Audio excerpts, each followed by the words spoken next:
Sebelum ceritanya dimulai, silakan tulis di kolom komentar dari daerah mana saja teman-teman yang menonton cerita ini.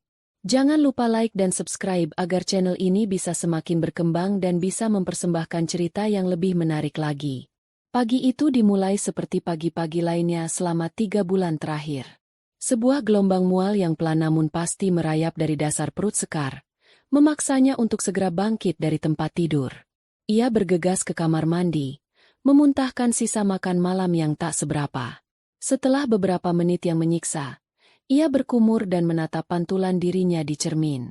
Wajahnya pucat, ada lingkaran gelap di bawah matanya, tapi seulas senyum tipis terukir di bibirnya. Ia mengelus perutnya yang baru sedikit menonjol, sebuah rahasia kecil yang hanya diketahui olehnya dan suaminya, Damar. Sabar ya, Nak, Bunda tahu kamu sehat di dalam sana, bisiknya pada pantulan cermin. Mual di pagi hari adalah tanda yang baik, begitu kata dokter.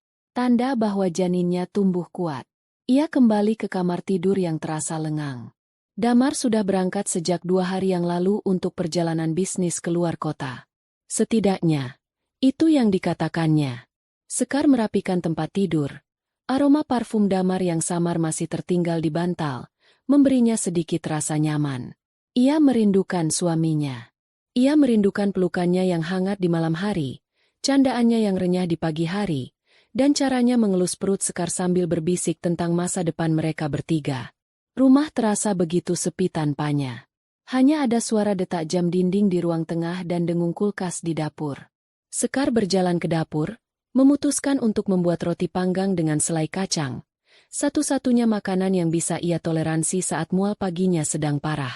Sambil menunggu roti dipemanggang, ia membuka ponselnya, berharap ada pesan dari Damar.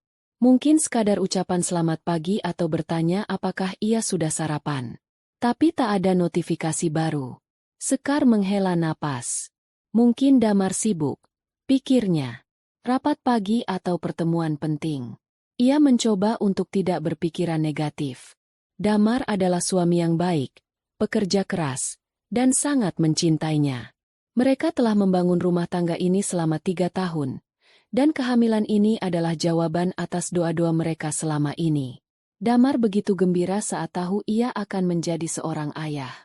Ia berjanji akan bekerja lebih keras lagi untuk memastikan masa depan anak mereka terjamin. Roti panggangnya selesai.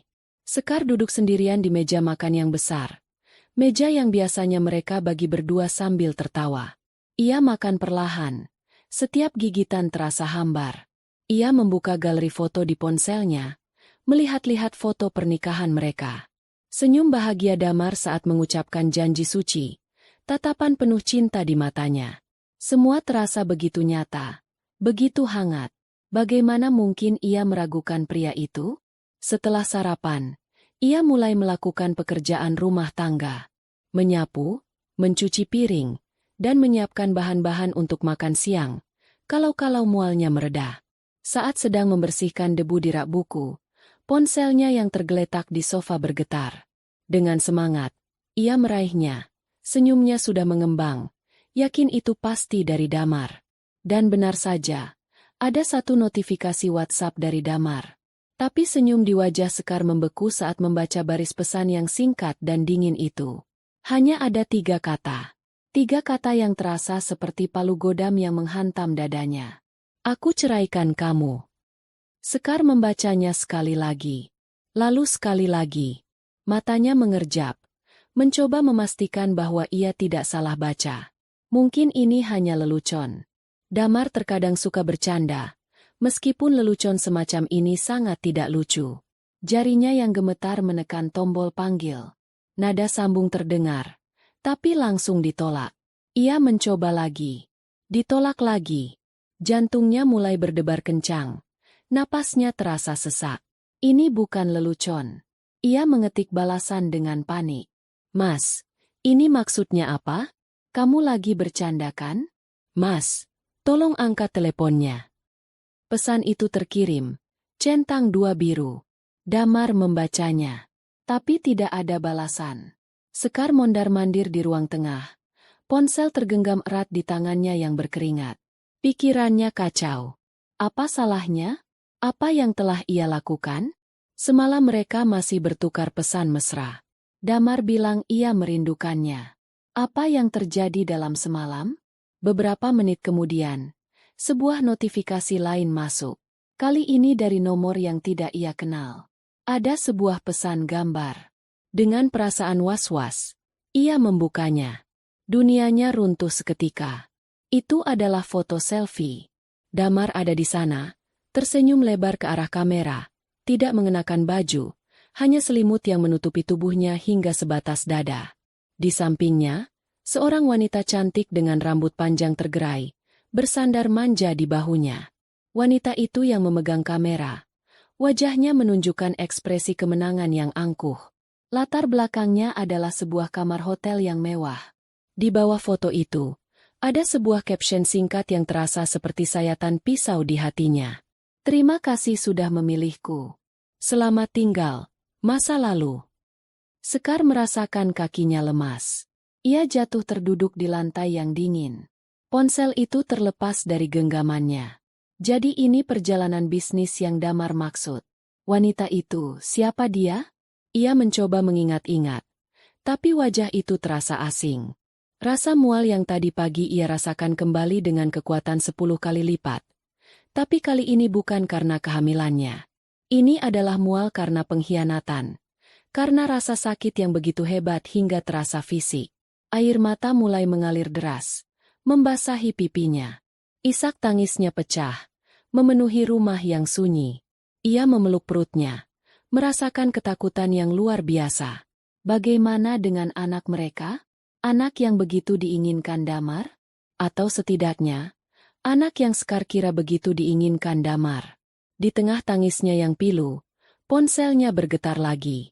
Pesan terakhir dari Damar. Ia merangkak, meraih ponsel itu dengan sisa tenaganya. Kemasi barangmu dan pergi dari rumah itu. Rumah itu milikku. Setelah pesan itu, foto profil Damar menghilang. Ia diblokir.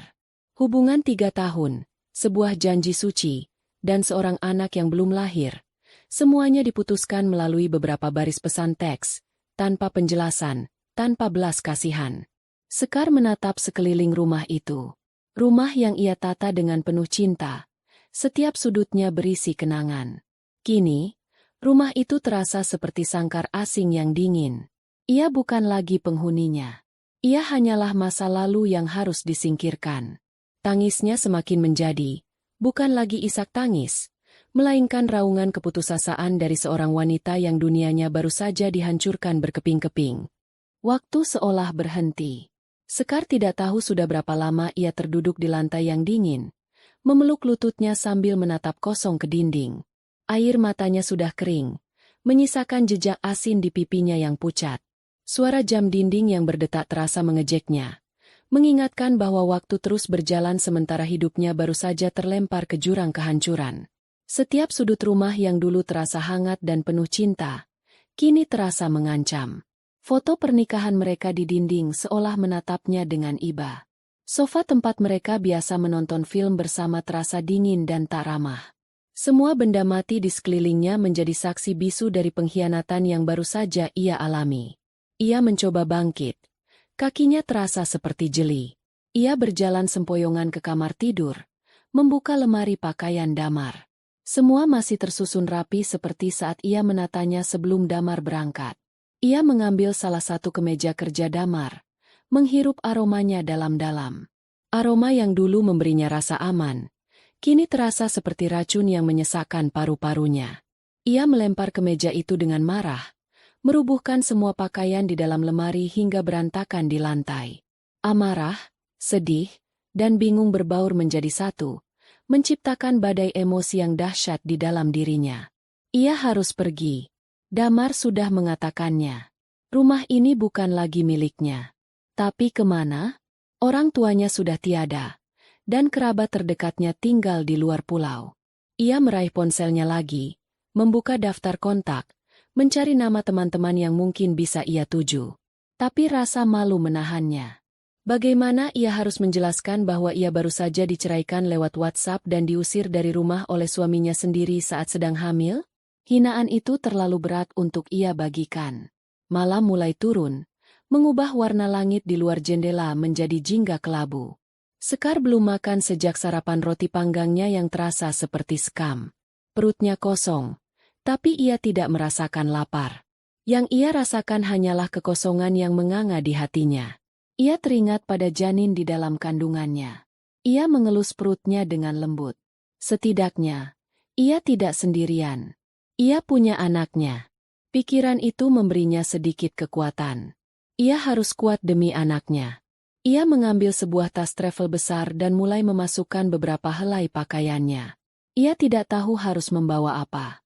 Semua barang di rumah ini dibeli dengan uang bersama, tapi Damar sudah mengklaim semuanya. Ia hanya mengambil pakaian yang ia bawa dari rumah orang tuanya dulu, beberapa buku favoritnya, dan album foto masa kecilnya. Saat ia hendak menutup tas, matanya tertuju pada sebuah kotak bludru kecil di meja rias. Kotak cincin pernikahan mereka. Dengan tangan gemetar, ia membukanya. Cincin emas putih dengan sebuah berlian kecil itu berkilau di bawah cahaya lampu. Ia melepaskan cincin yang melingkar di jari manisnya, memasukkannya ke dalam kotak, lalu melempar kotak itu ke sudut ruangan. Ia tidak butuh lagi pengingat dari sebuah kebohongan. Tepat saat ia selesai mengemas satu tas seadanya, bel pintu berbunyi. Bukan bunyi bel yang merdu, melainkan gedoran yang keras dan tidak sabar. Jantung Sekar berdebar kencang. Mungkinkah itu Damar? Mungkinkah ia pulang untuk menjelaskan semuanya? Secercah harapan palsu sempat muncul, namun langsung padam saat ia mendengar suara berat seorang pria dari luar. "Permisi, buka pintunya." Dengan ragu, Sekar berjalan dan membuka pintu. Di depannya berdiri dua orang pria berbadan tegap dengan wajah sangar. Mereka menatapnya dari atas ke bawah dengan tatapan dingin. "Ibu Sekar?" tanya salah satu dari mereka. Sekar hanya bisa mengangguk. "Kami disuruh Bapak Damar untuk memastikan ibu sudah meninggalkan rumah ini." "Sekarang juga," kata pria itu dengan nada datar, tanpa emosi. "Tapi, ini sudah malam." "Saya mau kemana?" Suara Sekar bergetar. "Itu bukan urusan kami. Perintahnya jelas. Rumah harus kosong malam ini," sahut pria yang satunya lagi, melangkah masuk tanpa izin, diikuti temannya. Sekar mundur ketakutan. Mereka berjalan berkeliling, memeriksa setiap ruangan seolah ia adalah penyusup. Ia merasa begitu terhina, begitu kecil di rumahnya sendiri. "Tas ibu hanya satu ini?" tanya pria pertama, menunjuk tas travel di dekat pintu. "Kalau begitu, ayo cepat keluar." Mereka tidak memberinya pilihan. Dengan kasar, mereka menggiringnya keluar dari rumah. Sekar bahkan tidak sempat memakai sandal yang layak, hanya sandal rumah yang tipis. Saat ia berdiri di teras, salah satu dari pria itu mengunci pintu utama dari dalam, lalu keluar dari pintu samping dan menguncinya juga. Suara kunci yang diputar terasa seperti suara pintu penjara yang ditutup rapat. "Kunci ini kami bawa. Jangan coba-coba kembali ke sini," ancam pria itu sebelum mereka berdua pergi meninggalkannya sendirian di depan pagar yang menjulang tinggi. Saat itulah langit seolah ikut menangisi nasibnya. Gerimis mulai turun, lalu dengan cepat berubah menjadi hujan deras. Dalam sekejap, pakaian Sekar basah kuyup. Ia berdiri mematung di pinggir jalan, memeluk tasnya erat-erat, sementara air hujan bercampur dengan air mata yang kembali mengalir di pipinya. Mobil-mobil yang lewat menyipratkan air genangan ke arahnya, menambah dingin dan penderitaan yang ia rasakan. Ia mulai berjalan tanpa tujuan. Kakinya melangkah secara otomatis, menyusuri trotoar yang basah dan licin. Lampu-lampu jalan memantulkan bayangan tubuhnya yang ringkih.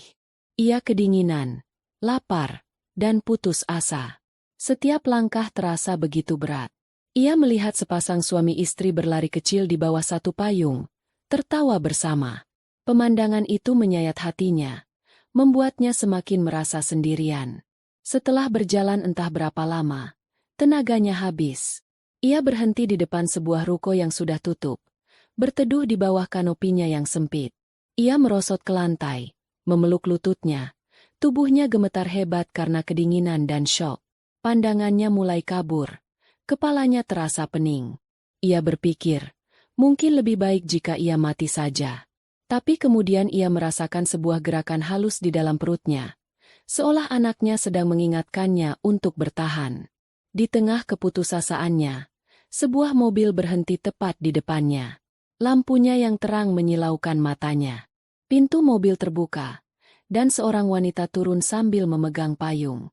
"Sekar? Ya Tuhan, Sekar, itu kamu?" Sekar mengangkat kepalanya. Di bawah cahaya lampu jalan yang remang-remang, ia mengenali wajah itu. Dewi, teman kuliahnya dulu yang sudah beberapa tahun tidak ia temui. "Dewi?"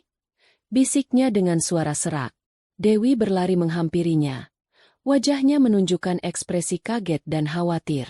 "Sekar, apa yang kamu lakukan di sini? Kamu basah kuyup. Ayo, masuk ke mobilku." Tanpa banyak bertanya, Dewi membantunya berdiri dan memapahnya masuk ke dalam mobil. Di dalam, Dewi segera menyalakan penghangat, melepaskan jaketnya dan menyelimutkannya ke tubuh Sekar yang menggigil. "Kita ke tempatku sekarang," kata Dewi dengan suara lembut namun tegas. Selama perjalanan, Dewi tidak memaksanya bercerita. Ia hanya fokus menyetir, sesekali melirik Sekar dengan cemas.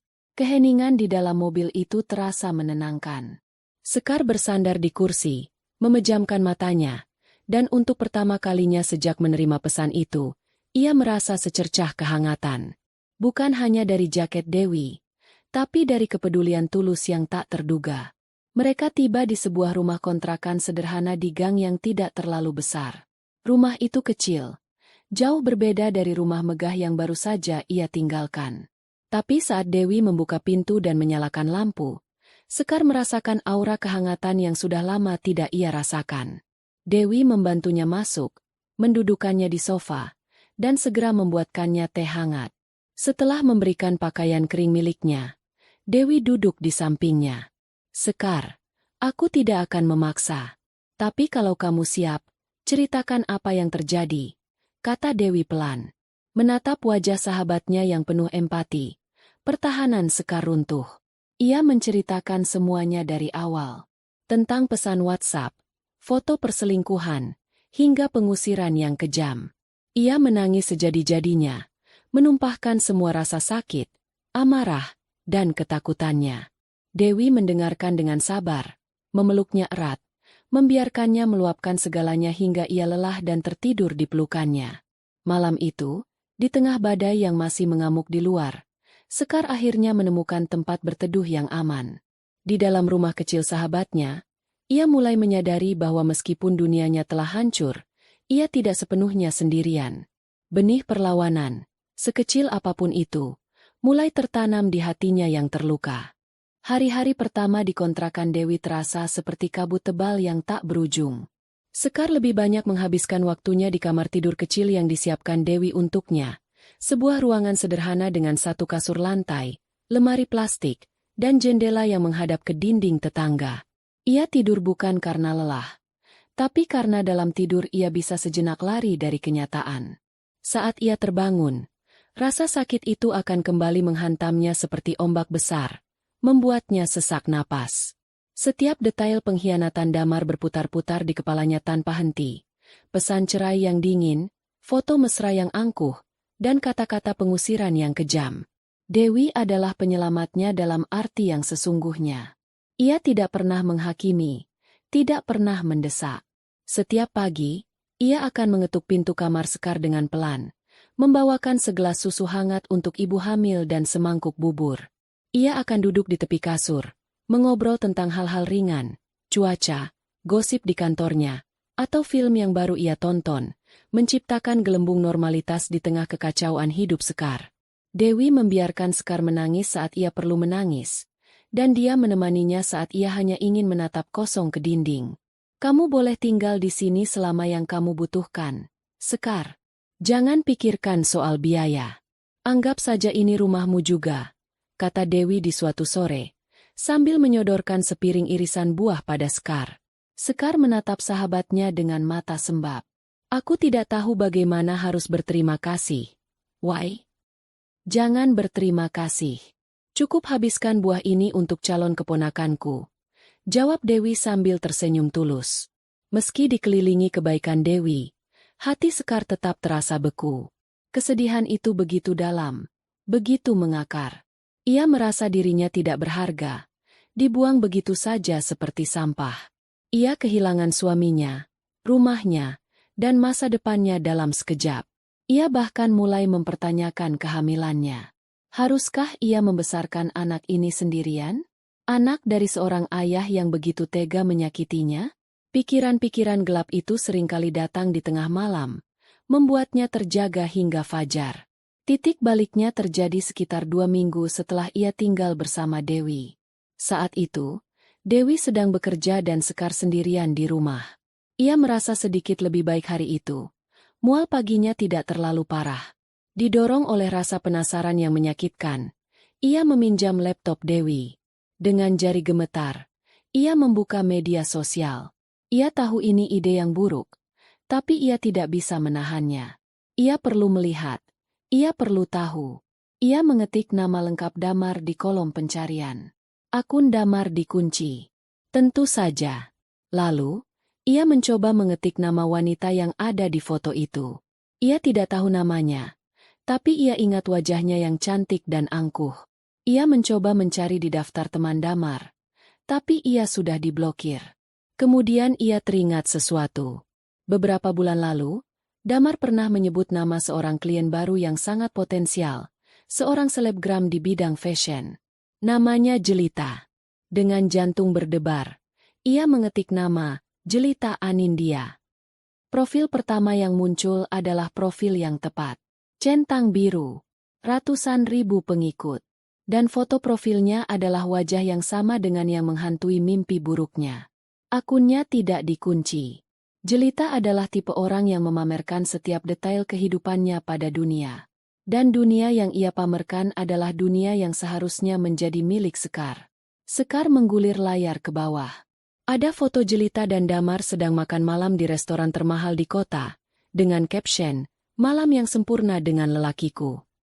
Ada video singkat Damar memberikan kejutan sebuah tas tangan bermerek terkenal pada Jelita, yang memekik kegirangan. Ada foto mereka berlibur di sebuah pulau pribadi. Damar memeluknya dari belakang dengan latar belakang matahari terbenam yang indah. Captionnya, "Menemukan kebahagiaan yang sesungguhnya." Kebahagiaan yang sesungguhnya. Kata-kata itu menusuk langsung ke jantung Sekar.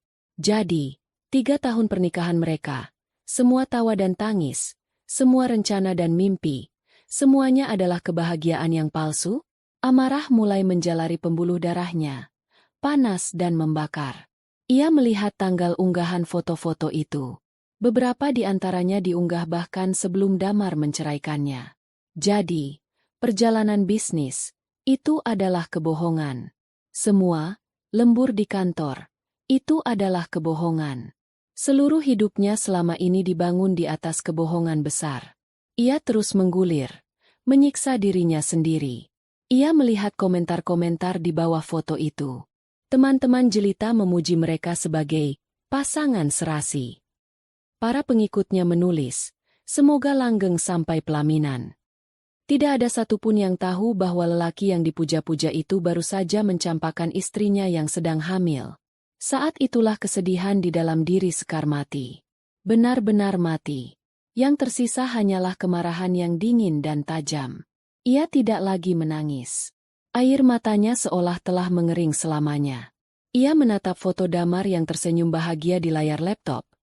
Dan ia tidak lagi melihat pria yang pernah ia cintai. Ia melihat seorang musuh. Seorang pengecut. Ia menutup laptop dengan kasar. Ia berjalan ke kamar mandi dan menatap pantulan dirinya di cermin. Ia tidak lagi melihat wanita lemah yang putus asa. Ia melihat sorot mata yang berbeda. Sorot mata yang tajam dan penuh perhitungan. Ia mengelus perutnya, bukan lagi dengan rasa takut, tapi dengan janji yang hikmat. "Bunda tidak akan membiarkanmu tumbuh melihat ibumu jadi pecundang. Nak," bisiknya. "Mereka mengambil semuanya dari kita. Rumah kita. Kebahagiaan kita, harga diri kita. Bunda bersumpah, demi kamu yang ada di dalam sini, mereka akan membayar semuanya. Mereka akan bersujud di hadapan kita. Bunda akan membuat mereka merasakan kehinaan yang jauh lebih pedih dari ini. Sumpah itu menggema di dalam kamar mandi yang sempit. Itu bukan lagi sekadar luapan emosi, melainkan sebuah kontrak yang ia buat dengan dirinya sendiri dan calon anaknya. Sejak saat itu, tujuannya menjadi jelas. Balas dendam. Bukan balas dendam yang membabi buta, tapi balas dendam yang cerdas. Ia akan membangun kembali hidupnya, bukan hanya untuk bertahan, tapi untuk menjadi begitu sukses, begitu kuat, hingga damar dan jelita terlihat seperti debu di bawah kakinya. Malam itu, saat Dewi pulang, ia melihat perubahan drastis pada diri Sekar. Tidak ada lagi tatapan kosong. Sekar sedang ada di dapur, memasak makan malam. Aroma wangi rempah-rempah memenuhi ruangan. Sekar? Kamu masak? Tanya Dewi, terkejut sekaligus senang. Iya, aku lapar. Dan aku rasa anakku juga. Jawab Sekar sambil tersenyum tipis. Senyum pertamanya dalam 2 minggu. Ia memasak ayam woku, resep andalan almarhumah ibunya. Masakan yang selalu dipuji oleh semua orang. Masakan yang dulu sering ia buat untuk Damar namun hanya dianggap sebagai masakan rumahan biasa. Malam itu, saat mereka makan bersama, Dewi sampai terdiam setelah suapan pertama. Sekar, ini enak sekali. Serius, kamu seharusnya membuka restoran. Puji Dewi dengan tulus. Dan perkataan Dewi itu seperti menyalakan sebuah lampu di dalam kepala Sekar. Sebuah ide.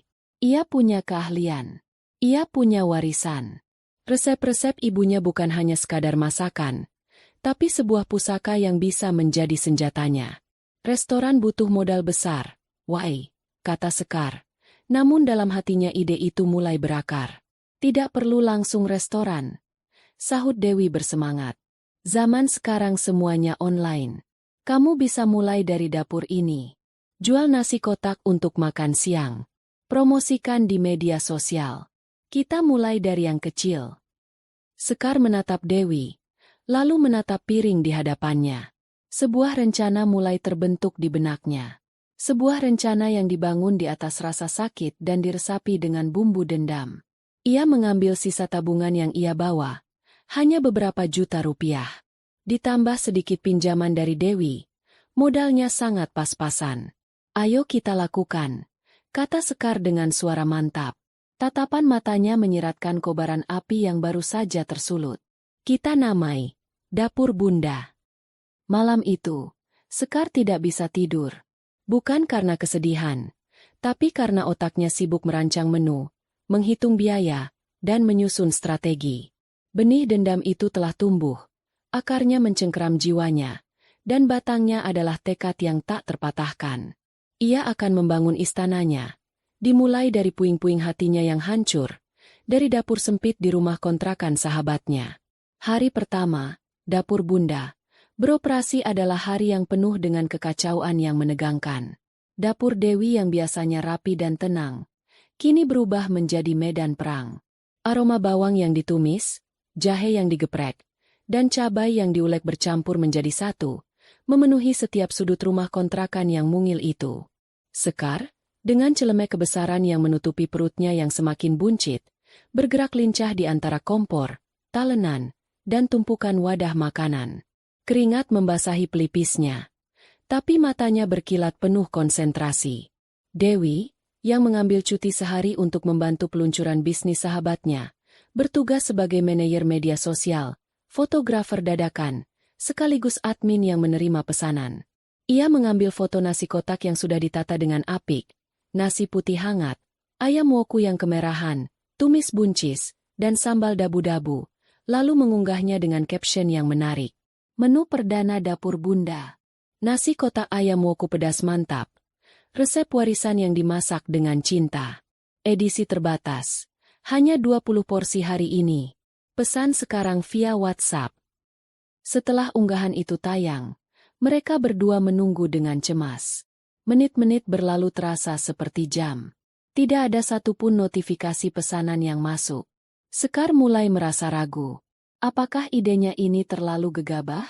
Apakah ada yang mau membeli masakan dari dapur rumahan yang tidak dikenal? Sabar, Sekar. Ini baru 10 menit, hibur Dewi, meskipun ia sendiri ikut merasa tegang. Lalu, setelah hampir setengah jam yang terasa menyiksa, ponsel yang mereka gunakan untuk bisnis berbunyi. Sebuah pesan masuk. Pesanan pertama. Hanya satu kotak. Dari seorang karyawan kantor yang lokasinya tidak terlalu jauh. Tapi bagi Sekar dan Dewi, pesanan itu terasa seperti memenangkan lotre. Mereka bersorak kecil. Dengan semangat yang kembali membara, Sekar menata nasi kotak pesanan pertama itu dengan sangat hati-hati. Ia ingin memastikan semuanya sempurna. Ia bahkan menulis ucapan, "Selamat menikmati," dengan tulisan tangan di secari kertas kecil dan menempelkannya di tutup wadah. Tantangan berikutnya adalah pengiriman. Mereka belum punya kurir. Akhirnya, Sekar memutuskan untuk memesan ojek online dan menalangi biaya kirimnya terlebih dahulu. Ia mengantar sendiri pesanan itu sampai ke tangan pengemudi ojek, berpesan agar membawanya dengan hati-hati. Hari itu, mereka berhasil menjual 7 porsi, jauh dari target 20 porsi, dan keuntungan yang didapat bahkan tidak cukup untuk menutupi biaya bahan baku dan ongkos kirim yang mereka tanggung. Malamnya, setelah membersihkan dapur yang berantakan, Sekar duduk termenung di ruang tengah. Punggungnya terasa pegal, kakinya bengkak. Rasa lelah yang luar biasa menyergapnya. Ia hampir menangis karena putus asa. "Mungkin aku memang tidak bisa," lirihnya pada Dewi.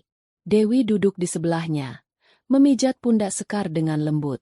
"Sekar, membangun apapun itu butuh waktu. 7 porsi di hari pertama itu sudah hebat.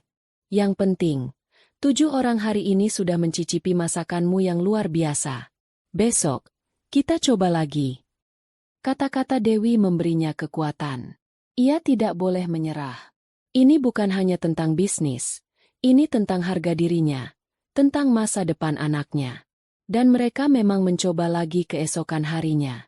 Dan hari berikutnya. Sekar memasak setiap hari dengan menu yang berbeda-beda.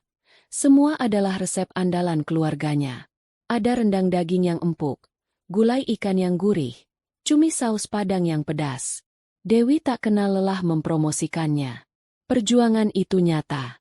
Sekar harus bangun pukul 3 pagi setiap hari untuk pergi ke pasar tradisional, memilih sendiri bahan-bahan yang paling segar. Ia harus menawar harga dengan para pedagang untuk menekan biaya produksi. Kemudian ia akan menghabiskan sepanjang pagi hingga siang hari dengan berdiri di depan kompor yang panas. Sementara kehamilannya membuatnya cepat lelah dan sering merasa pusing. Terkadang, saat pesanan sedang ramai, ia bahkan lupa untuk makan. Ada hari-hari di mana pesanan sangat sedikit. Ada juga hari di mana seorang pelanggan mengeluh karena makanannya sedikit tumpah di perjalanan. Setiap kegagalan kecil terasa seperti pukulan telak. Ia sering menangis diam-diam di malam hari karena kelelahan, memeluk perutnya dan bertanya-tanya apakah ia sanggup melanjutkan semua ini. Namun, di tengah kesulitan itu, ada kemenangan-kemenangan kecil yang membuatnya terus bertahan. Pelanggan pertama yang memesan 1 kotak, keesokan harinya memesan lagi untuk 3 orang temannya. Lalu ada ulasan positif pertama yang muncul di media sosial. "Ayam wokunya juara. Pedasnya pas. Bumbunya meresap sampai ke tulang. Wajib coba." Pujian sederhana itu membuat Sekar tersenyum sepanjang hari. Perlahan tapi pasti, dari mulut ke mulut, nama, Dapur Bunda, mulai dikenal di lingkungan sekitar. Para karyawan kantor menjadi pelanggan tetap. Ibu-ibu kompleks perumahan mulai memesan untuk acara arisan mereka. Pesanan harian mereka meningkat dari 7 porsi, menjadi 15, lalu 30. Dapur Dewi yang sempit terasa semakin sesak. Suatu sore, saat sedang mengaduk gulai di panci besar, Sekar merasakan tendangan pertama dari bayinya. Ia terdiam, tangannya berhenti bergerak. Ia meletakkan sendoknya, lalu mengelus perutnya. Tendangan lembut itu terasa begitu nyata, begitu kuat. Seolah anaknya berkata, "Semangat, Bunda. Aku di sini menemanimu." Air mata haru menetes di pipinya. Sejak saat itu, setiap tendangan dari sang janin menjadi pengingat dan sumber kekuatan terbesarnya. Ia tidak lagi merasa berjuang sendirian. Kehamilannya semakin besar, membuat gerakannya semakin terbatas. Dewi, melihat kondisi sahabatnya, memutuskan untuk menggunakan sedikit tabungannya untuk menyewa seorang ibu-ibu tetangga untuk membantu pekerjaan kasar seperti mengupas bawang dan mencuci peralatan. Bantuan itu sangat berarti bagi Scar. Puncaknya terjadi saat usahanya berjalan hampir 3 bulan. Sebuah perusahaan rintisan kecil menghubungi mereka. Mereka melihat ulasan, dapur Bunda, di internet dan ingin memesan catering makan siang untuk seluruh karyawan mereka. 50 orang. Selama 1 minggu penuh. Itu adalah pesanan terbesar yang pernah mereka terima. Scar panik sekaligus gembira. Ia dan Dewi begadang semalaman untuk menghitung biaya dan merancang menu selama 5 hari. Ini adalah pertaruhan besar. Jika mereka berhasil, ini akan menjadi lompatan besar bagi bisnis mereka. Jika gagal, reputasi mereka bisa hancur. Minggu itu adalah minggu paling melelahkan dalam hidup Scar. Ia hampir tidak tidur. Ia mengerahkan seluruh tenaga dan kemampuannya untuk memastikan setiap masakan yang keluar dari dapurnya memiliki kualitas terbaik. Ia, Dewi, dan 1 asisten mereka bekerja seperti mesin. Di hari Jumat sore, setelah pengiriman terakhir selesai, Scar ambruk di kursi. Tubuhnya terasa remuk, tapi hatinya penuh dengan kelegaan. Beberapa jam kemudian, sebuah email masuk dari manajer perusahaan tersebut. Isinya adalah pujian setinggi langit untuk masakan, dapur Bunda, dan konfirmasi bahwa mereka akan melanjutkan kontrak catering untuk 1 bulan ke depan. Malam itu, sambil memegang bukti transfer pembayaran pertama yang jumlahnya jauh melebihi semua pendapatan mereka selama ini, Scar menangis di pelukan Dewi. Tapi kali ini, itu adalah tangis bahagia. Tangis kemenangan. Ia menatap sekeliling dapur yang berantakan, yang sempit dan panas. Dapur ini adalah saksi bisu perjuangannya. Dari dapur inilah, ia sedang membangun kembali hidupnya, bata demi bata. Istananya mungkin masih jauh dari selesai, tapi ia tahu, fondasinya telah berdiri dengan kokoh. Ia bukan lagi korban, ia adalah seorang pejuang. Seorang calon ibu yang akan melakukan apapun demi masa depan bintang kecilnya. Kontrak catering selama sebulan penuh dari perusahaan rintisan itu menjadi batu loncatan bagi dapur Bunda. Arus kas yang stabil memberi Scar sedikit ruang untuk bernapas dan berpikir lebih besar. Dapur sempit di kontrakan Dewi sudah jelas tidak lagi memadai. Setiap hari, tempat itu terasa semakin sesak, panas, dan penuh dengan tumpukan peralatan. Mereka butuh tempat baru, sebuah markas yang layak. Ini adalah tantangan besar berikutnya. Menyewa tempat komersial membutuhkan biaya yang tidak sedikit. Selama berminggu-minggu, setelah selesai memasak dan sebelum tubuhnya terlalu lelah untuk diajak kompromi, Scar dan Dewi akan berkeliling dengan motor tua Dewi, mencari lokasi yang potensial. Mereka menjelajahi ruko-ruko kosong, bertanya ke sana kemari, dan seringkali pulang dengan perasaan kecewa karena harga sewa yang mencekik. Akhirnya, mereka menemukan sebuah tempat yang terasa pas. Sebuah ruko kecil di pinggir jalan yang cukup ramai, tidak jauh dari area perkantoran. Tempat itu sudah lama kosong, cat dindingnya kusam dan lantainya kotor. Tapi di bagian belakang, ada area yang cukup luas untuk dijadikan dapur profesional, dan di bagian depan, ada cukup ruang untuk menaruh beberapa meja jika suatu saat nanti ia ingin membuka warung makan. Harganya masih tergolong tinggi, tapi pemiliknya menawarkan keringanan untuk membayar uang muka terlebih dahulu. Dengan keyakinan yang nekat, Scar mengambil seluruh keuntungan yang telah ia kumpulkan dengan susah payah dan membayarkan uang muka sewa untuk 1 tahun. Itu adalah pertaruhan terbesar dalam hidupnya. Uangnya habis. Hanya tersisa sedikit untuk biaya operasional harian. Selama sebulan ke depan, mereka bekerja gila-gilaan. Di pagi hari, Scar memasak di dapur Dewi untuk memenuhi pesanan catering. Sore harinya, ia akan pergi ke ruko barunya, mengawasi tukang yang merenovasi dapur, dan malamnya, ia dan Dewi akan mengecat sendiri dinding bagian depan untuk menghemat biaya. Kehamilannya yang memasuki trimester ketiga membuat semua itu terasa 100 kali lebih berat. Tapi melihat impiannya mulai terbentuk secara fisik memberinya energi yang tak ada habisnya. Di tengah kesibukan itu, sebuah keajaiban kecil terjadi. Suatu siang, Seorang pria datang ke kontrakan Dewi untuk mengambil pesanan yang ia buat secara online. Penampilannya biasa saja, mengenakan kaos dan celana jeans. Ia memesan 3 menu andalan, ayam woku, rendang, dan gulai ikan. Sekar tidak menaruh curiga apa-apa. Ia melayaninya seperti pelanggan lain. 2 hari kemudian, ponsel bisnis mereka meledak.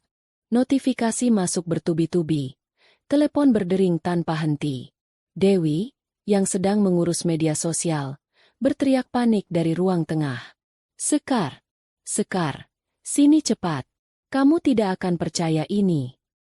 Sekar tergopoh-gopoh menghampiri Dewi. Di layar laptop, Dewi memutar sebuah video YouTube.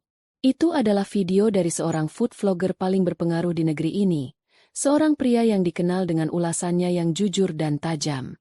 Dan pria di video itu adalah pria yang datang mengambil pesanan 2 hari lalu. Video itu menampilkan close-up masakan Sekar. Sang vlogger mencicipi setiap menu dengan saksama. Ekspresinya saat suapan pertama masuk ke mulutnya adalah ekspresi terkejut yang tulus. Ini bukan sekadar masakan enak, teman-teman, katanya ke kamera. Ini adalah masakan yang punya jiwa. Bumbunya medok, meresap, rasanya jujur. Mengingatkan saya pada masakan nenek saya dulu. Ini bukan masakan catering biasa yang hambar. Ini masakan rumahan yang dimasak dengan hati. Di akhir video, ia menceritakan sedikit profil, dapur bunda, yang ia dapat dari media sosial. Dan yang membuat saya lebih kagum, bisnis ini dibangun oleh seorang calon ibu yang tangguh. Dapur bunda, bukan sekadar nama, tapi sebuah kisah perjuangan. Saya tidak dibayar untuk ini, tapi saya jamin, kalian harus coba. Video itu menjadi viral dalam semalam. Ditonton jutaan kali, dibagikan ribuan kali. Nama, Dapur Bunda, tiba-tiba menjadi buah bibir. Pesanan membludak hingga ratusan porsi per hari, membuat Sekar dan Dewi kewalahan. Mereka terpaksa membatasi jumlah pesanan harian. Momen viral ini adalah berkah sekaligus ujian. Ia memaksa Sekar untuk mempercepat segalanya. Renovasi ruko dipercepat, dan ia segera merekrut tenaga tambahan. Ia memprioritaskan para ibu rumah tangga dan janda di lingkungan sekitarnya. Orang-orang yang ia tahu juga sedang berjuang seperti dirinya. Dapur Bunda bukan lagi hanya tentang dirinya, tapi juga tentang memberdayakan perempuan lain. Di tengah puncak kesuksesan dan kekacauan itu, saat ruko barunya hampir siap untuk ditempati, takdir menagih momen terpenting dalam hidupnya. Suatu malam, setelah seharian penuh mengawasi renovasi, perutnya terasa kencang dan mulas luar biasa. Air ketubannya pecah. Dengan panik, Dewi melarikannya ke rumah sakit terdekat. Proses persalinannya panjang dan melelahkan, tapi Dewi setia menemaninya, menggenggam tangannya, memberinya semangat, menggantikan peran seorang suami yang seharusnya ada di sana. Dan akhirnya, saat fajar menyingsing, tangis bayi yang nyaring memecah keheningan ruang bersalin. Sekar berhasil melahirkan seorang putra yang sehat dan tampan. Saat suster meletakkan bayi mungil itu di dadanya, dunia Sekar seolah berhenti berputar. Ia menatap wajah kecil putranya, jari-jarinya yang mungil, matanya yang masih terpejam. Semua rasa lelah, semua rasa sakit hati, semua dendam, menguap begitu saja. Yang tersisa hanyalah gelombang cinta yang begitu murni dan dahsyat. Inilah alasan dari semua perjuangannya. Inilah harta paling berharga miliknya.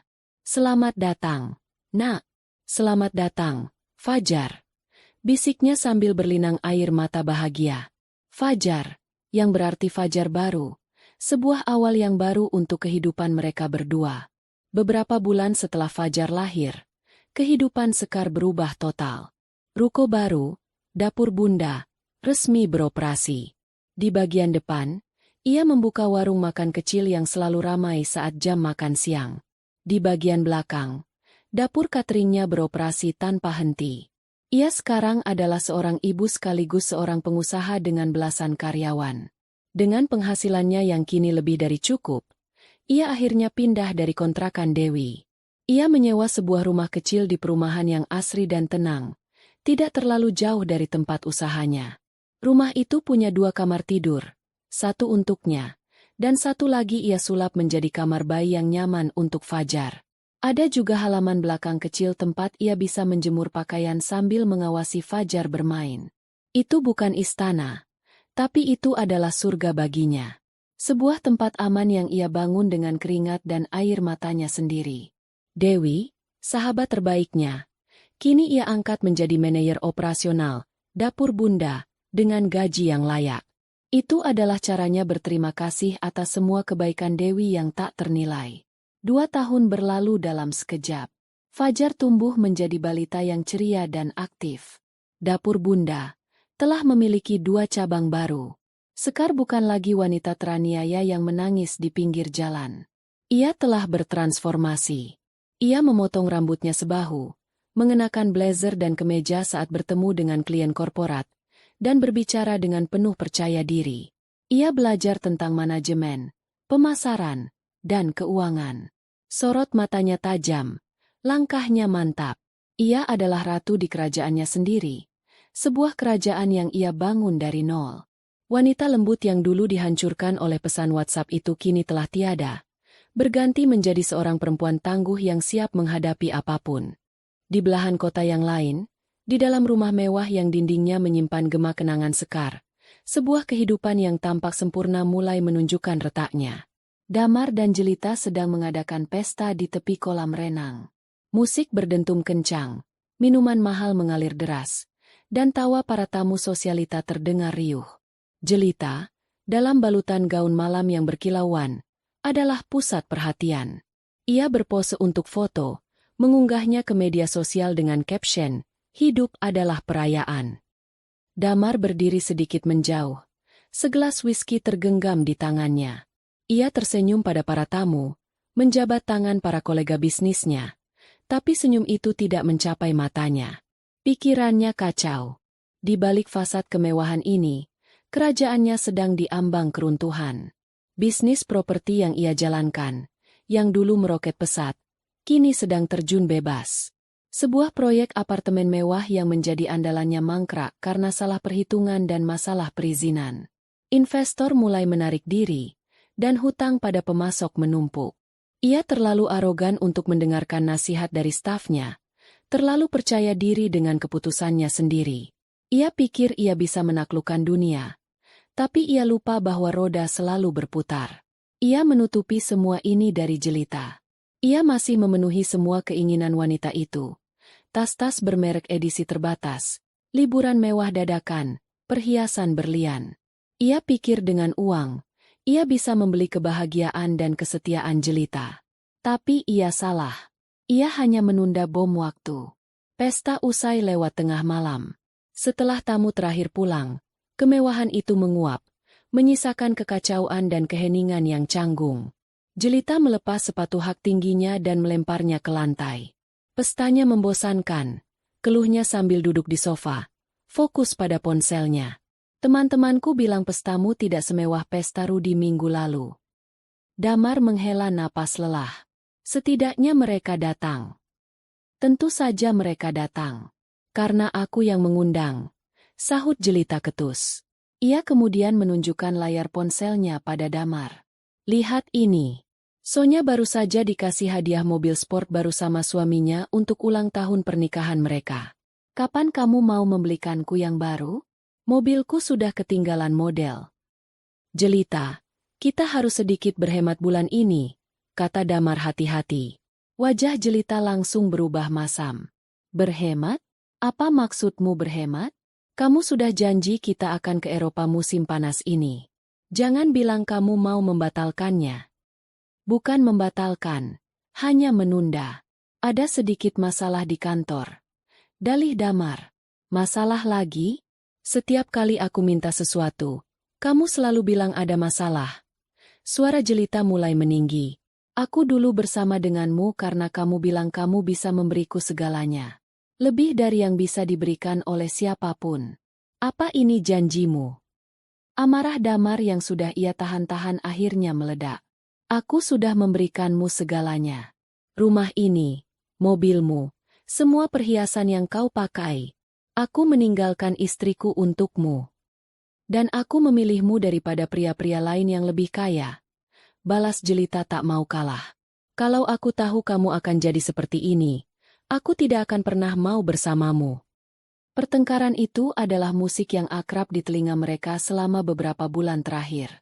Cinta mereka, jika itu bisa disebut cinta, dibangun di atas pondasi materi dan nafsu. Saat pondasi itu mulai goyah, seluruh bangunan hubungan mereka pun ikut runtuh. Keesokan harinya, saat sedang berada di sebuah kafe mahal menunggu salah satu temannya, Jelita tanpa sengaja mendengar percakapan di meja sebelah. Beberapa wanita karir sedang membicarakan makan siang mereka. Kamu harus coba catering dari Dapur Bunda. Makanannya luar biasa. Asli masakan Indonesia, tapi penyajiannya bersih dan modern. Oh, aku tahu. Yang pemiliknya itu kan? Yang katanya single mother hebat itu? Aku lihat ceritanya di YouTube. Inspiratif sekali. Jelita mendengus dalam hati. Ia paling benci cerita-cerita inspiratif murahan semacam itu. Baginya, kesuksesan sejati adalah menikah dengan pria kaya, bukan bekerja keras di dapur. Ia sama sekali tidak tertarik. Namun, nama Dapur Bunda itu entah kenapa membuat Damar, yang kebetulan menjemputnya saat itu, sedikit terdiam saat Jelita menceritakannya dengan nada mengejek di mobil. Dapur Bunda? Nama yang aneh, komentar Damar, mencoba terdengar biasa saja. Tapi di dalam hatinya, sebuah perasaan aneh muncul. Sekar, Bunda, mungkinkah? Ia segera menepis pikiran itu. Tidak mungkin. Sekar yang ia kenal adalah wanita manja yang bergantung padanya, yang tidak bisa melakukan apa-apa sendirian. Ia pasti sudah menikah lagi dengan pria lain atau kembali ke kampungnya. Pikiran itu membuatnya merasa lebih tenang. Damar semakin putus asa. Untuk menutupi kerugiannya dan menjaga gaya hidup Jelita, ia mulai meminjam uang dari rentenir.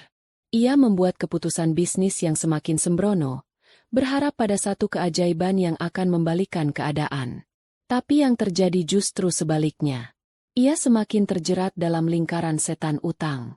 Pukulan telak terakhir datang melalui sebuah email. Klien terbesarnya, sebuah perusahaan multinasional yang menyumbang hampir separuh dari pendapatan perusahaannya, memutuskan kontrak secara sepihak. Alasan mereka, kinerja yang buruk, keterlambatan proyek, dan rumor tentang ketidakstabilan finansial perusahaan Damar. Damar membaca email itu berulang-ulang di kantornya yang mewah. Kata-katanya begitu formal, dingin, dan impersonal. Sebuah keputusan final yang dikirim melalui teknologi, tanpa pertemuan tatap muka. Sebuah ironi pahit yang menusuknya dengan tajam. Begitulah caranya dulu mengakhiri pernikahannya dengan Sekar. Malam itu, ia pulang ke rumah yang terasa dingin. Jelita sedang tidak ada. Mungkin sedang bersama teman-temannya. Damar berjalan ke ruang kerjanya, membuka brankas, dan menatap tumpukan surat tagihan, peringatan utang, dan laporan keuangan yang semuanya berwarna merah. Ia bangkrut. Benar-benar di titik nol. Ia menuang segelas whisky lagi. Tangannya gemetar. Fasad yang ia bangun dengan susah payah di atas penderitaan orang lain kini telah hancur berkeping-keping. Ia sendirian, dikelilingi oleh konsekuensi dari perbuatannya. Untuk pertama kalinya setelah sekian lama, ia merasakan ketakutan yang sesungguhnya. Karma bukan lagi hanya sebuah kata. Karma adalah hantu yang kini berdiri di belakangnya, siap untuk menagih semua hutangnya. 5 tahun setelah malam hujan yang dingin itu, pagi hari Sekar dimulai bukan dengan gelombang mual, melainkan dengan suara alarm lembut dari jam digital di nakasnya. Ia bangun di kamar tidurnya yang luas dan minimalis, dengan jendela besar yang menyuguhkan pemandangan taman kota yang hijau. Ia tidak lagi bergerak tergesa-gesa ke kamar mandi, melainkan mengambil waktu sejenak untuk meregangkan tubuh, mensyukuri awal hari yang baru. Di dinding seberang tempat tidurnya, tergantung sebuah lukisan abstrak berwarna cerah, satu-satunya dekorasi mencolok di ruangan yang tenang itu. Rutinitasnya kini berjalan seperti mesin yang terawat baik. Setelah mandi dan mengenakan setelan kerja yang elegan, hari ini sebuah blus sutra berwarna krem dan celana panjang hitam, ia akan masuk ke kamar di seberang lorong. Di sana, di dalam tempat tidur berbentuk mobil balap, putra kecilnya, Fajar, masih tertidur lelap sambil memeluk boneka dinosaurus. Sekar akan duduk di tepi tempat tidur, mengelus rambut putranya dengan lembut hingga ia menggeliat dan membuka mata. "Selamat pagi, jagoan Bunda," bisiknya. "Pagi, Bunda," sahut Fajar dengan suara serak khas anak-anak bangun tidur. Momen-momen seperti inilah yang menjadi bahan bakar Sekar. Bukan lagi dendam, melainkan cinta. Setelah membantu Fajar bersiap-siap dan sarapan bersama di meja makan yang diterangi cahaya matahari pagi, sopir pribadinya akan mengantar Fajar ke sekolah Taman Kanak-Kanak Internasional, sebelum kemudian mengantar Sekar ke tujuannya, sebuah gedung perkantoran modern di jantung kawasan bisnis kota. Di lantai tertinggi gedung itu, sebuah plakat berkilauan bertuliskan, PT Dapur Bunda Sejahtera. Inilah pusat dari kerajaan kuliner yang telah ia bangun.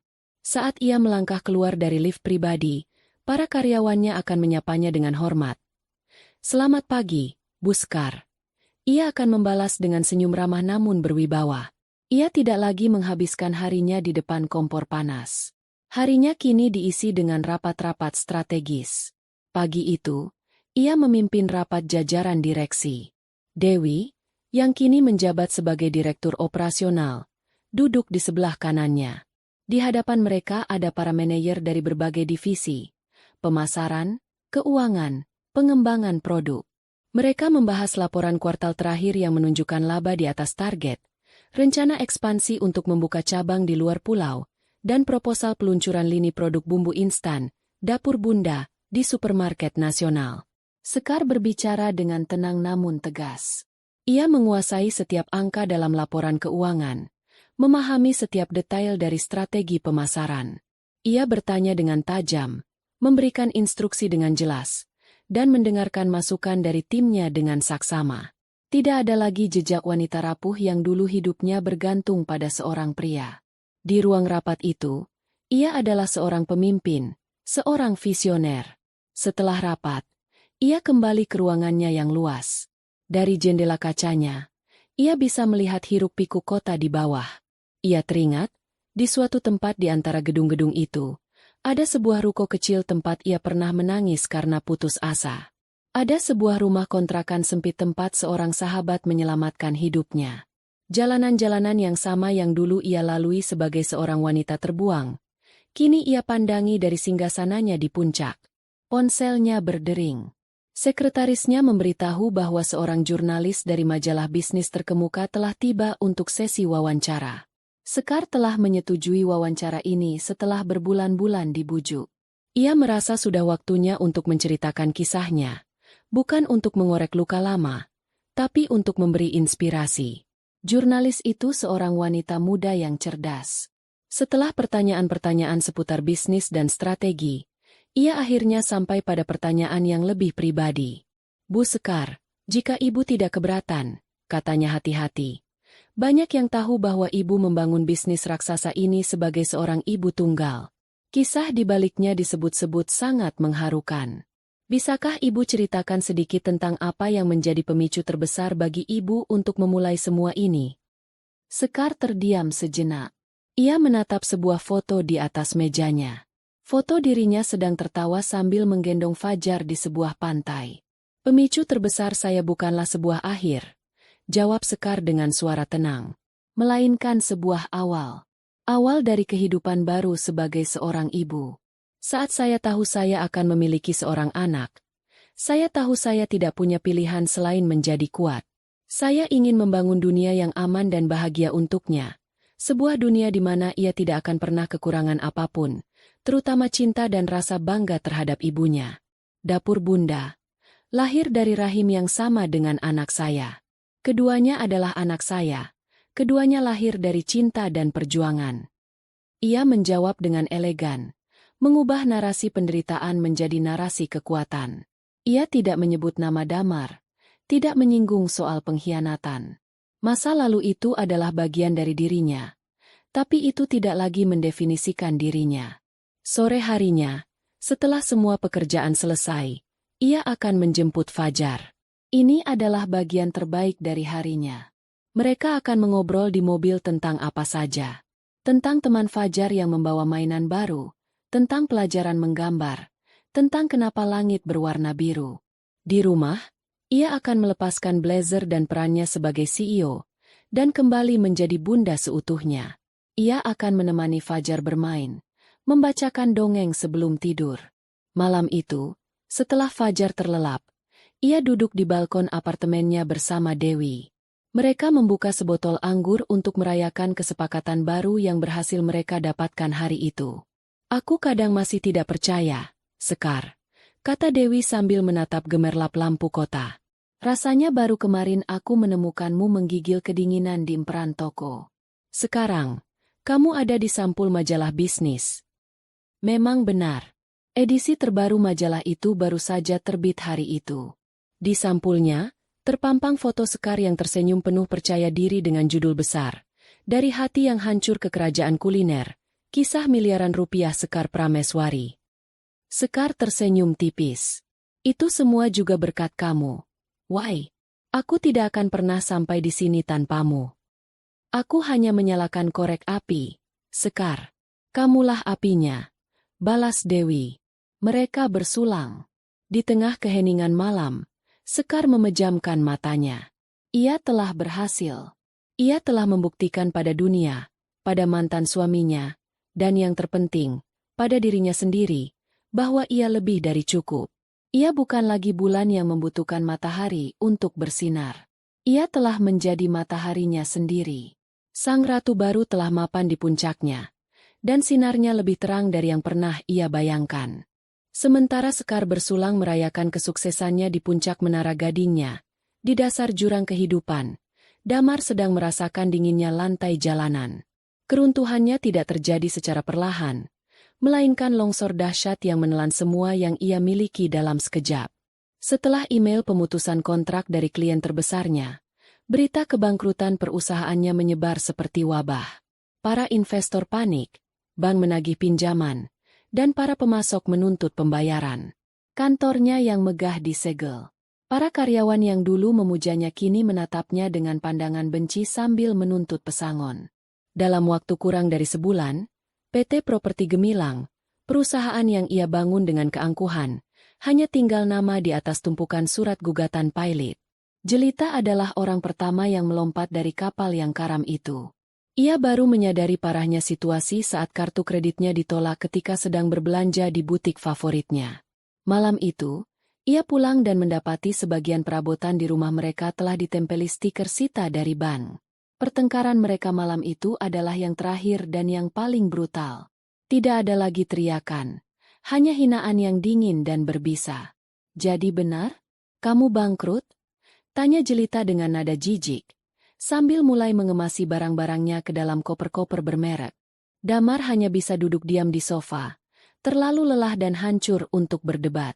Aku tidak percaya aku membuang-buang waktuku dengan pecundang sepertimu, lanjut Jelita, melempar pakaian-pakaian mahalnya ke dalam koper. Semua janjimu, semua omong kosongmu tentang menjadi raja. Lihat dirimu sekarang, kamu bahkan bukan apa-apa. Ia berhenti sejenak, menatap Damar dengan sorot mata penuh kebencian. Dengar baik-baik, aku tidak akan menghabiskan sisa hidupku bersama seorang pengemis. Anggap saja kita tidak pernah kenal. Setelah semua kopernya siap, ia memesan taksi. Sebelum pergi, ia melepaskan cincin berlian pemberian Damar dan melemparkannya ke lantai. Ini, mungkin bisa kau pakai untuk makan beberapa hari, katanya, lalu melangkah keluar dari rumah dan dari kehidupan Damar selamanya, tanpa menoleh ke belakang. Ditinggal sendirian di rumah yang gelap dan kosong, Damar merasakan kehampaan yang sesungguhnya. Seminggu kemudian, rumah itu pun disita oleh bank. Ia diusir keluar hanya dengan satu tas pakaian. Sebuah dejavu yang ironis dari apa yang pernah ia lakukan pada Sekar. Ia mulai hidup menggelandang. Awalnya ia masih bisa menyewa kamar motel murah, tapi uangnya cepat habis. Ia menjual jam tangan mahalnya, lalu ponselnya. Akhirnya, mobilnya pun ditarik oleh penagih utang. Ia benar-benar jatuh miskin. Ia tidur di emperan toko, di stasiun, di mana saja ia bisa bersembunyi dari dinginnya malam dan tatapan menghina orang-orang. Penampilannya berubah drastis. Wajahnya yang dulu tampan dan terawat kini kotor dan ditumbuhi janggut tak terurus. Pakaiannya lusuh dan bau. Ia mengais makanan dari sisa-sisa warung makan atau belas kasihan orang lain. Keangkuhannya telah luntur, digantikan oleh rasa lapar dan putus asa. Penderitaannya diperparah oleh para rentenir yang terus memburunya. Suatu malam, saat ia sedang tidur di sebuah gang sempit, dua orang berbadan besar menemukannya. Mereka tidak banyak bicara. Mereka menyeretnya, memukulinya hingga babak belur, dan meninggalkannya terkapar dengan peringatan terakhir. Minggu depan, kalau uang kami tidak kembali, nyawamu gantinya. Dalam kondisi terpuruk, babak belur, dan ketakutan, ia berjalan tertatih-tatih tanpa tujuan. Ia melewati sebuah lapak koran di pinggir jalan. Matanya yang bengkak tanpa sengaja menangkap sebuah gambar di sampul majalah bisnis yang terpajang. Gambar seorang wanita yang tersenyum percaya diri. Seorang wanita yang sangat ia kenal, namun sekaligus terasa sangat asing. Sekar. Ia terpaku. Dengan sisa uang receh terakhir di sakunya, ia membeli majalah itu. Ia duduk di bangku taman yang kotor, dan dengan tangan gemetar, ia mulai membaca. Setiap kata, setiap kalimat dalam artikel itu terasa seperti tamparan keras di wajahnya.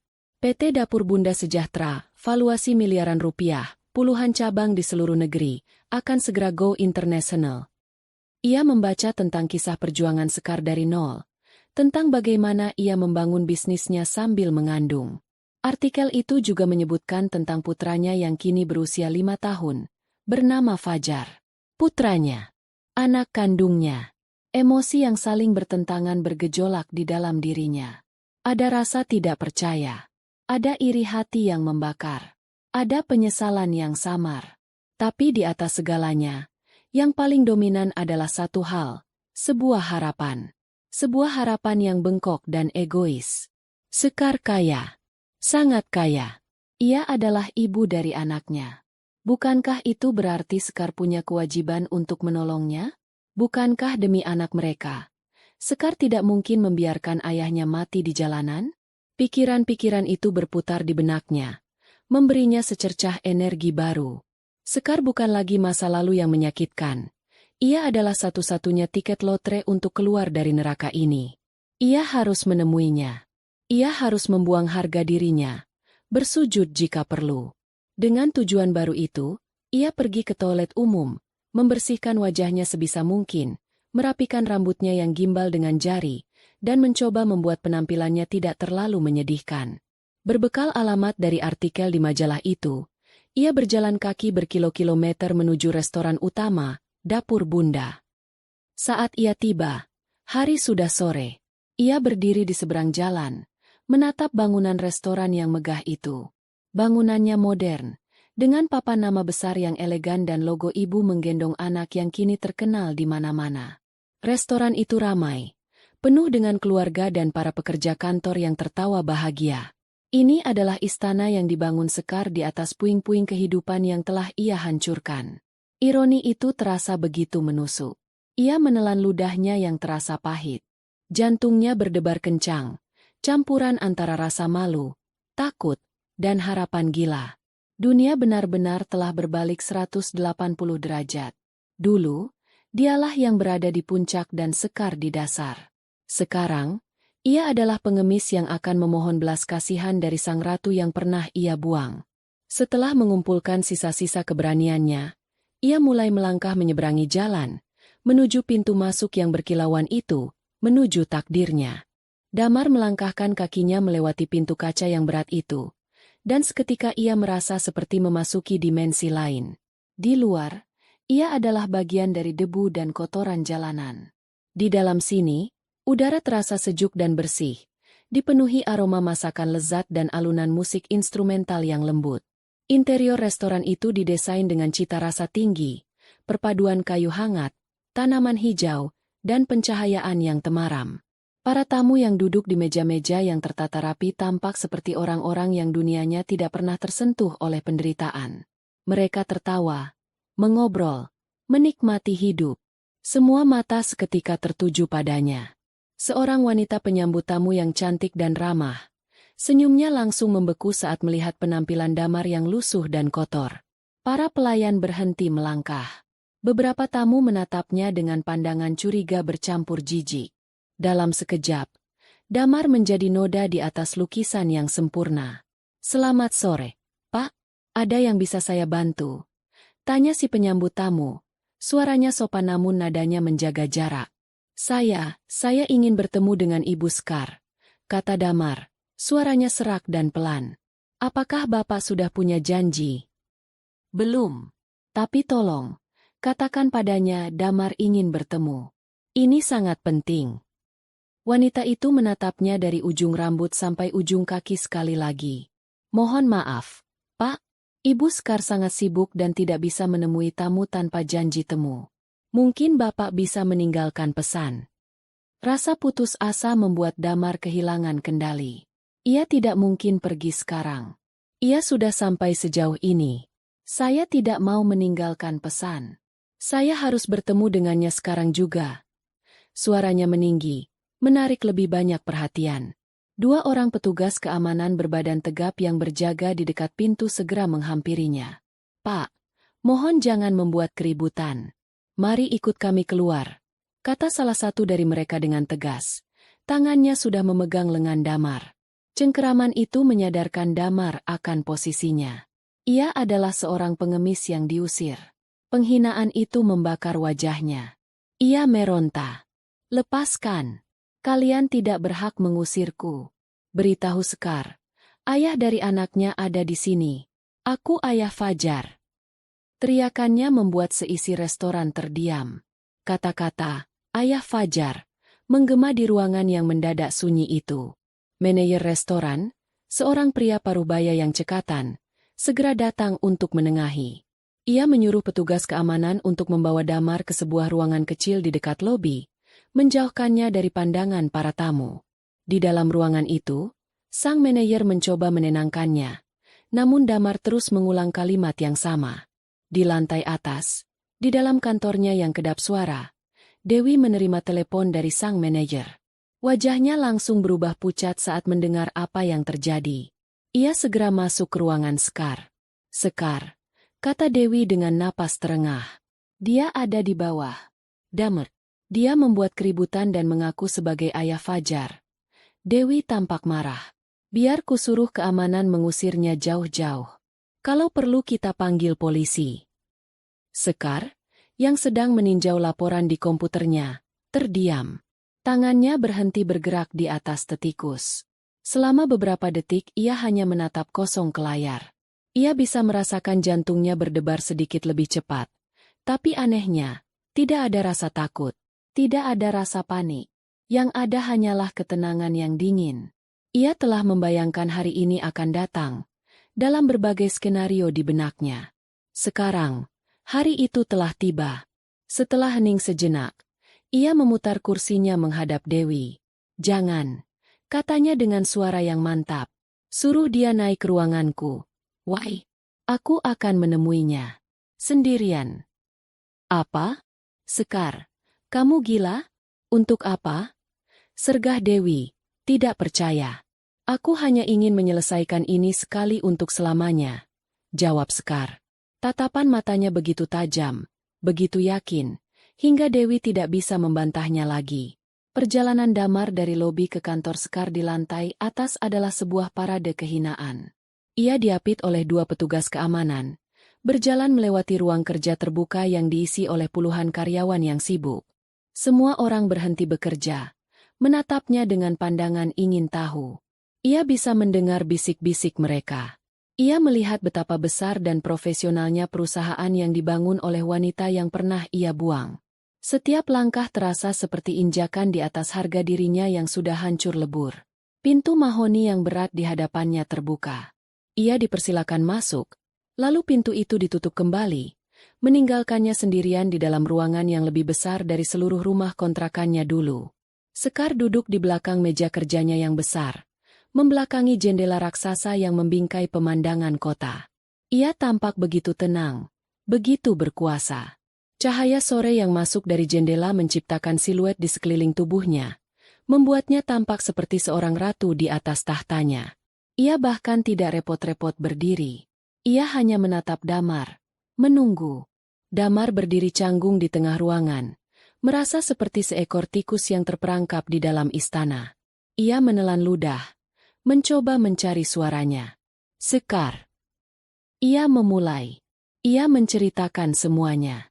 Tentang kebangkrutannya, tentang jelita yang meninggalkannya, tentang bagaimana ia hidup di jalanan, tentang bagaimana rentenir memukulinya. Ia menangis. Air mata penyesalan yang entah tulus atau tidak. Ia mencoba meraih simpati Sekar. Aku tahu aku salah. Sekar, aku monster. Aku tidak pantas dimaafkan, katanya sambil terisak. Tapi aku sudah menerima hukumanku. Aku sudah kehilangan segalanya. Sekarang aku di sini, di hadapanmu, memohon belas kasihanmu. Sekar hanya diam, wajahnya tanpa ekspresi. Keheningan itu membuat Damar semakin putus asa. Ia pun memainkan kartu terakhirnya. Sekar, aku tidak meminta ini untuk diriku sendiri. Aku memintanya demi anak kita. Aku melihat ceritamu di majalah. Aku tahu tentang dia. Tolong, Sekar, jangan biarkan dia tumbuh dengan cerita bahwa ayahnya mati sebagai gelandangan.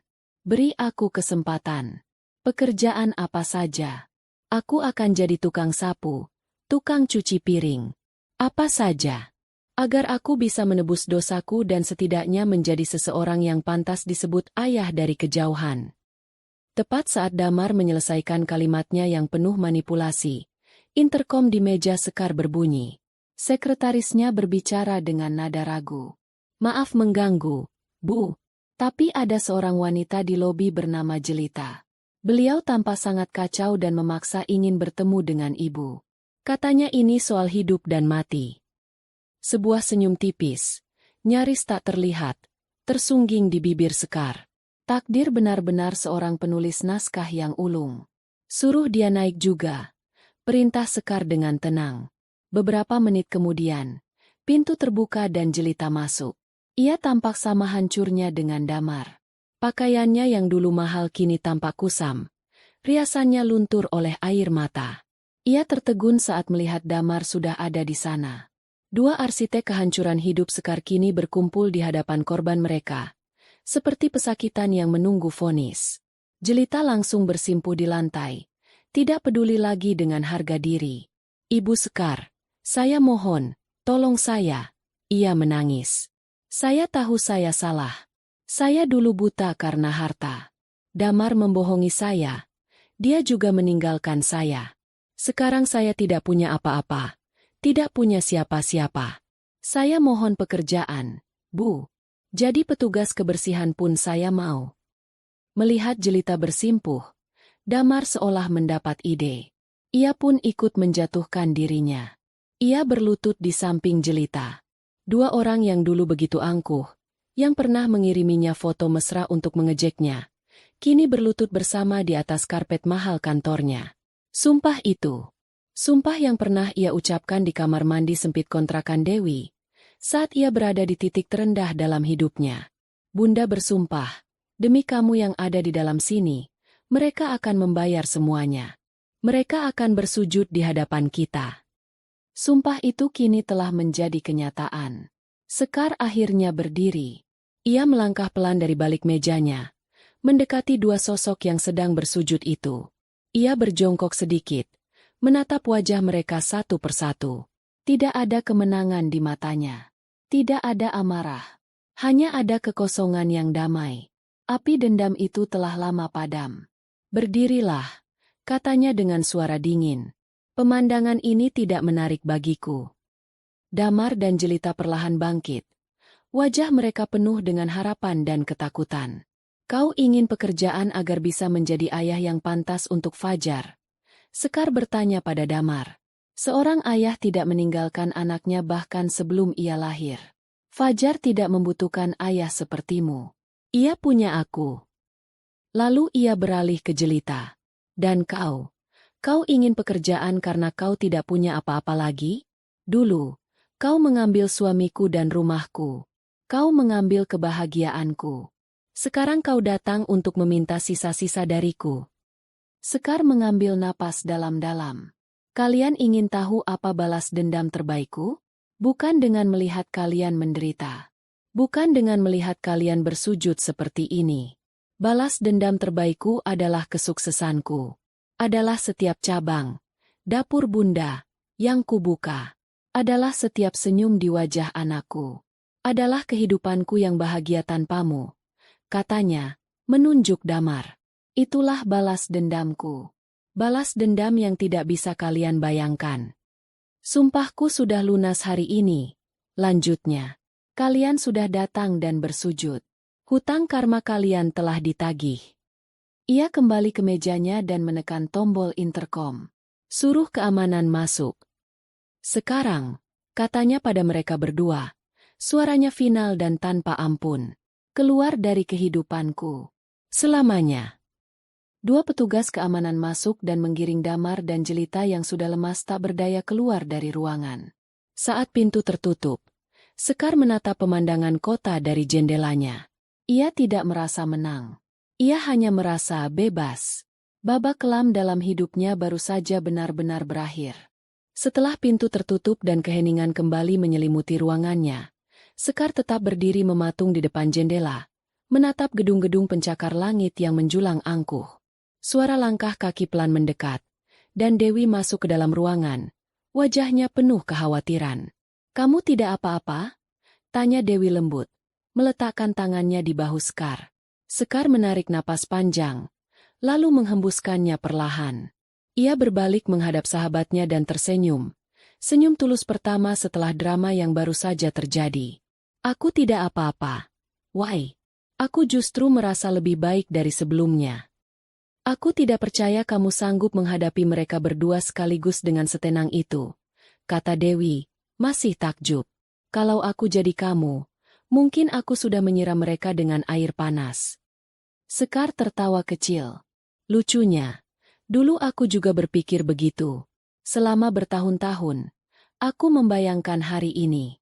Aku membayangkan diriku akan berteriak, memak-maki, meluapkan semua amarahku. Aku pikir, melihat mereka hancur dan memohon di kakiku akan menjadi puncak kebahagiaan dan kepuasanku." Ia berhenti sejenak. Tatapannya menerawang. Tapi ternyata tidak. "Saat aku melihat mereka di sana tadi, aku tidak merasakan apa-apa. Tidak ada amarah, tidak ada kepuasan, tidak ada dendam. Yang ada hanya rasa kasihan yang hambar. Dan setelah itu, kelegaan. Seperti baru saja membuang sampah terakhir yang sudah lama membusuk di dalam rumah." Ia menyadari sebuah kebenaran penting hari itu. Dendam adalah rantai yang mengikatnya pada masa lalu, pada orang-orang yang telah menyakitinya. Selama ia masih menyimpan dendam, mereka masih punya kuasa atas emosinya. Dengan melepaskan dendam itu, ia tidak hanya membebaskan mereka, tapi yang terpenting, ia membebaskan dirinya sendiri. Kemenangan sejatinya bukanlah saat mereka jatuh, melainkan saat ia berhasil bangkit begitu tinggi hingga kejatuhan mereka tidak lagi berarti apa-apa baginya. "Jadi, apa rencanamu sekarang? Membiarkan mereka begitu saja?" tanya Dewi. Sekar berpikir sejenak. Ia tidak ingin hantu dari masa lalunya kembali muncul suatu saat nanti. Ia ingin sebuah akhir yang tuntas. "Aku ingin menutup buku ini untuk selamanya."